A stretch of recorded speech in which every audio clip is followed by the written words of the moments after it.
नमस्कार साथियों, welcome to नाम नॉलेज हब। कैसे हैं आप लोग? आशा करते हैं अच्छे होंगे और आप सभी की तैयारी शानदार तरीके से चल रही होगी। तो बिहार दरोगा मेंस एग्जाम, तो आज के इस वीडियो में हम लोग साथियों लास्ट सेशन होगा बिहार दरोगा मेंस एग्जाम का। आज के इस वीडियो में हम लोग फटाफट यूनेस्को विश्व विरासत स्थल, इसके अलावा भारत रत्न विजेता से संबंधित जितने भी इंपॉर्टेंट फैक्ट्स हैं उसे देखने वाले हैं। तो यह साथियों बिहार दरोगा मेंस का फाइनल वीडियो है।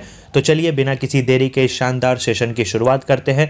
और प्रीवियस वीडियो को नहीं देखे हैं तो 2x पे साथियों स्पीड कर आप सभी वीडियो को एक बार रिवाइज जरूर कर लीजिएगा। एग्जाम पॉइंट ऑफ व्यू से काफ़ी ज़्यादा इंपॉर्टेंट वीडियो है, एग्जाम से पहले ज़रूर देख लीजिएगा। कल साथियों आपका फाइनली एग्ज़ाम होने वाला है। पहला जो पेपर होगा साथियों हिंदी का पेपर, उसमें 8 बजे आपका रिपोर्टिंग टाइम है। 8 बजे आपको अपने सेंटर पे पहुंच जाइएगा आप। और दूसरा जो पेपर होगा वो 1 बजे, जिसका रिपोर्टिंग टाइम है। 2:30 बजे से वो पेपर शुरू होगा, जो जीएस का पेपर होगा। जीएस और मैथ के क्वेश्चन उसमें पूछे जाएंगे। जीके जीएस के 75 क्वेश्चन पूछे जाएंगे और 25 क्वेश्चन मैथ रीजनिंग से पूछे जाएंगे। वहीं पेपर से साथियों आपका मेरिट डिसाइड होगा। उसके बाद फिजिकल होगा और पेपर 1 में क्वालिफाई करना आपको ज़रूरी है। ज़्यादा हिंदी अगर नहीं भी पढ़े हैं तो कोई दिक्कत नहीं, बेसिक हिंदी रहती है, लगभग 30% अंक आपको लाना है, आप उसमें क्वालिफाई हो जाएंगे। पेपर 2 जान लगा देना है। चलिए साथियों फटाफट हम लोग रिवीजन सबसे पहले करते हैं। यूनेस्को विश्व विरासत स्थल, सबसे पहले पूछा जाता है विश्व विरासत दिवस कब मनाया जाता है? तो याद रखना है 18 अप्रैल को मनाया जाता है। विश्व में सर्वाधिक यूनेस्को विश्व विरासत स्थल जो है वो किस देश में है? याद रखना है इटली में है। भारत का एकमात्र मिश्रित धरोहर स्थल है कंचनजंगा राष्ट्रीय उद्यान। भारत में कुल 42 विरासत स्थल है, जिसमें 34 सांस्कृतिक हैं, 7 प्राकृतिक हैं और 1 मिश्रित धरोहर स्थल है। और सबसे ज़्यादा जो विश्व विरासत स्थल है वो याद रखना है महाराष्ट्र में है। और एकमात्र जो मिश्रित धरोहर स्थल है वो है कंचनजंगा। इन 42 स्थल के बारे में आपके एग्जाम में पूछा जाता है कि कब किसे दर्जा मिला, तो देखते हैं। सबसे पहले याद रखना है 1983 में भारत के 4 स्थलों को इसमें शामिल किया गया, जिसमें आगरा का किला, ताजमहल, अजंता की गुफा और एलोरा की गुफा शामिल थी। याद रखना है 2 महाराष्ट्र में, 2 उत्तर प्रदेश में। सबसे पहले 4 स्थल आगरा का किला, ताजमहल, अजंता की गुफा और एलोरा की गुफा कब? 1983 में। कोणार्क का सूर्य मंदिर 1984 में। महाबलीपुरम का स्मारक 1984 में। 1984 में 2 स्थल को शामिल किया गया, कोणार्क का सूर्य मंदिर जो उड़ीसा में है और महाबलीपुरम का स्मारक। 1885 की बात करें तो 1885 में 3 स्थल को शामिल किया गया, जिसमें काजीरंगा राष्ट्रीय उद्यान, मानस राष्ट्रीय उद्यान और केवलादेव राष्ट्रीय उद्यान शामिल है। हम्पी के स्मारक के बारे में एग्जाम में मैनी टाइम्स पूछा गया है, कर्नाटक का है। 1986 में इसे शामिल किया गया। खजुराहो के स्मारक को याद रखना है 1986 में इसे भी शामिल किया गया। 1986 में फतेहपुर सिकरी को भी शामिल किया गया और गोवा के गिरजाघर एवं कॉन्वेंट को याद रखना है 1986 में शामिल किया गया। तो 1986 में 4 स्थल को शामिल किया गया।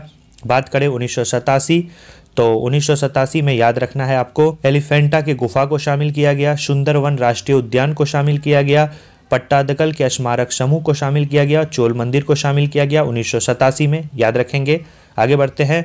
1988 की बात करें, नंदा देवी और फूलों की घाटी राष्ट्रीय उद्यान जो कि उत्तराखंड में है 1988 में शामिल किया गया।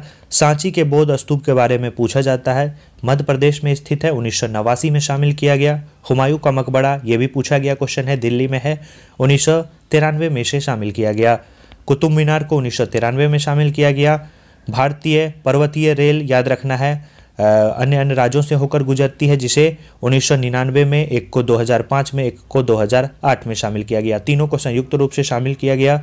इसके बाद हमारे बिहार के महाबोधि मंदिर को पूछा जाता है क्वेश्चन। बिहार में 2 यूनेस्को विरासत स्थल हैं, एक महाबोधि मंदिर है, एक आपको याद रखना है नालंदा विश्वविद्यालय है। महाबोधि मंदिर को 2002 में शामिल किया गया था। इसके बाद भीमबेटका की गुफा को 2003 में, छत्रपति शिवाजी टर्मिनल महाराष्ट्र में है 2004 में, चंपानेर पावागढ़ पुरातत्व उद्यान को 2004 में, लाल किला को 2007 में शामिल किया गया, जंतर मंतर जो कि जयपुर में स्थित है राजस्थान में 2010 में शामिल किया गया, पश्चिमी घाट याद रखना है 2012 में शामिल किया गया। इसके बाद 2013 की बात करें, राजस्थान के पहाड़ी दुर्ग को 2013 में शामिल किया गया। ग्रेट हिमालयन राष्ट्रीय उद्यान की बात करें, हिमाचल प्रदेश में है, इसे 2014 में शामिल किया गया। रानी के वाव की बात करें, गुजरात में है, 2014 में इसे शामिल किया गया। इसके बाद बिहार का दूसरा नालंदा विश्वविद्यालय जो कि यूनेस्को विरासत स्थल में शामिल है, बिहार का दूसरा साइट है, इसे 2016 में शामिल किया गया।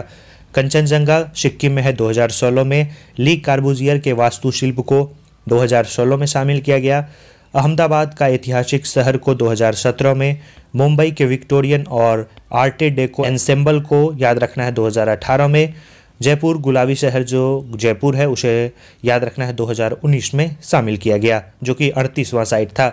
39वां मोस्ट इम्पॉर्टेंट है रंपप्पा मंदिर, तेलंगाना में स्थित है, 2021 में शामिल किया गया। धोलावीरा गुजरात में स्थित है, 2021 में इसे शामिल किया गया।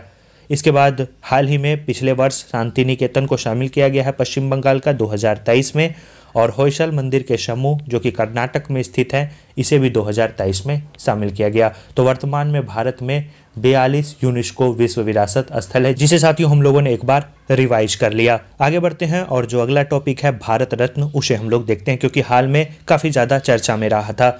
अभी तक साथियों वीडियो को लाइक नहीं किए हैं तो ज़रूर लाइक कर दीजिएगा। भारत रत्न भारत का सर्वोच्च नागरिक सम्मान माना जाता है। इसकी स्थापना तत्कालीन राष्ट्रपति राजेंद्र प्रसाद ने 2 जनवरी 1954 ईस्वी में की थी। प्रारंभ में यह पुरस्कार साथियों मरणोपरांत किसी को नहीं दिया जाता था, लेकिन 1966 से यह पुरस्कार मरणोपरांत भी दिया जाने लगा। अब तक कुल 19 व्यक्ति को यह पुरस्कार मरणोपरांत दिया जा चुका है। अधिकतम वर्ष में साथियों 3 लोगों को ही इस पुरस्कार से सम्मानित किया जाता है, लेकिन इस बार 5 लोगों को देने की घोषणा की गई है। अब तक 53 ऐसे हस्ती हैं जिन्हें इस पुरस्कार से सम्मानित किया जा चुका है। सबसे पहले यह पुरस्कार डॉक्टर सर्वपल्ली राधाकृष्णन, चक्रवर्ती राजगोपालाचारी और डॉक्टर चंद्रशेखर वेंकट रमन को 1954 में मिला था। उसके बाद से अन्य वर्षों में अन्य लोगों को पुरस्कार मिलता रहा। चलिए हम लोग देखते हैं फटाफट सभी का लिस्ट एक बार। सबसे कम उम्र में यह पुरस्कार क्रिकेटर सचिन तेंदुलकर को मिला है, जो एकमात्र ऐसे खिलाड़ी हैं। आगे बढ़ते हैं। 1954 में सबसे पहले क्या बताया, चक्रवर्ती राजगोपालाचारी, सर्वपल्ली राधाकृष्णन और चंद्रशेखर वेंकट रमन को इस पुरस्कार से सम्मानित किया गया। 1955 में भगवान दास, इसके बाद आपको याद रखना है एम विश्वेश्वरैया तथा जवाहरलाल नेहरू को मिला। 1957 में पंडित गोविंद बल्लभ पंत को मिला। 1958 में डॉक्टर घोड़े केशव कर्वे को मिला। 1961 की बात करें तो विधान चंद्र राय और पुरुषोत्तम दास टंडन को मिला। और बिहार के हैं 1962 में याद रखना है डॉक्टर राजेंद्र प्रसाद, जो भारत के प्रथम राष्ट्रपति थे जिन्होंने इस पुरस्कार की स्थापना की थी। याद रखना है आपको, उन्हें 1962 में इस पुरस्कार से सम्मानित किया गया। 1963 में याद रखना है डॉक्टर जाकिर हुसैन एवं डॉक्टर पांडुरंग वामन काने को इस पुरस्कार से सम्मानित किया गया। सबसे पहले यह पुरस्कार मरणोपरांत 1966 में शुरू किया गया और सबसे पहले किन्हें मिला, लाल बहादुर शास्त्री को यह मरणोपरांत मिला। 1971 में इंदिरा गांधी को मिला। 1975 में वीवी गिरी को मिला। 1976 में कुमार स्वामी कामराज को मरणोपरांत मिला। 1980 VVI लगा लेंगे, मदर टेरेसा को मिला। 1983 में आचार्य विनोबा भावे को मरणोपरांत दिया गया। 1987 में खान अब्दुल गफ्फार खान को मिला। इसके बाद 1988 में याद रखना है आपको गोपालन रामचंद्रन को मरणोपरांत इस पुरस्कार से सम्मानित किया गया। इसके बाद बात करते हैं हम लोग 1990, डॉक्टर भीम राव अंबेडकर को 1990 में यह पुरस्कार मरणोपरांत दिया गया। इसके बाद नेल्सन मंडेला को मिला 1990 में। 1991 में राजीव गांधी, सरदार वल्लभ भाई पटेल को मरणोपरांत एवं मोरारजी देसाई को इस पुरस्कार से सम्मानित किया गया।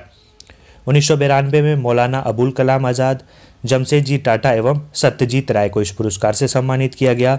1997 में याद रखना है APJ अब्दुल कलाम, गुलजारी लाल नंदा को मरणोपरांत एवं अरुणा आशफ अली को भी मरणोपरांत इस पुरस्कार से सम्मानित किया गया।